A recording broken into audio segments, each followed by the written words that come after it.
श्री शंभुस्तुति श्री रामवाचा नमामि शंभो पुरुषं पुराणं नमामि सर्वज्ञमपारभावं नमामि रोदं ब्रह्मक्षयं तं नमामि सर्वं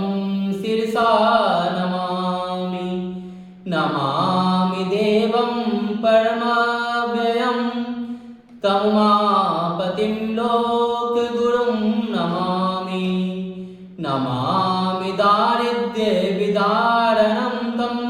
नमामि रोगापहरं नमामि नमामि कल्याणं चिन्त्यरूपं नमामि विश्वोऽब्धबीजरूपं नमामि विश्वस्थितिकारणं तं नमामि संहारकरं नमामि नमामि गौरीप्रियमव्ययं तं नमामि नित्यं चरमक्षरं तं नमामि चिदुपममेयभावं त्रिलोचनं तं शिरसा नमामि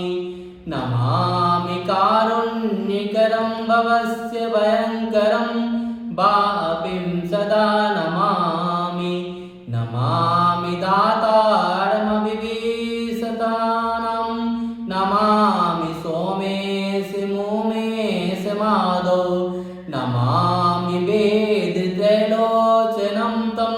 नमामि मूर्तिर्यवर्जितं तं नमामि पुण्यं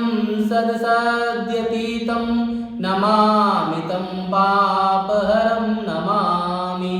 नमामि विश्वसहितेरतं तं नमामि रूपाणि बहुनि दते यो विश्वगोप्ता सदसत्त्वप्रणेता नमामि तं विश्वपतिं नमामि यज्ञेश्वरं सम्प्रीतिहव्यकव्यं तथागतिं लोकसदाशिवोय आराधितो यस्य ददाति सर्वं नमामि दानप्रियमीष्टदेवं नमामि सोमेश्वरमस्वतन्त्रमुमापतिं तं बीजं नमामि नमामि वीणेश्वरनान्दिनाथं पुत्रप्रियं तं शिरसा नमामि नमामि देवं भवदुःखशोकविनाशनं चन्द्रधरं नमामि नमामि गङ्गाधरमीशमीड्यमुमाधवं देवरं नमामि नमाम्यजादीश पुरन्दरादिषु रासुरचेते पादपद्मं नमामि देवी मुखपादना नमीचार्थमच्छित्रितयं च एकशत पञ्चामृतैर्गन्धसूदोपदीपैर्विचित्रपुष्पैर्विविधस्य मन्त्रैः अन्नप्रकारैः सकलोपचारैः सम्पूजितं सोममहं नमामि इति श्री ब्रह्मपुराणे शंभुस्तुति संपूर्णं। जय श्री शंभु हर हर शंभु।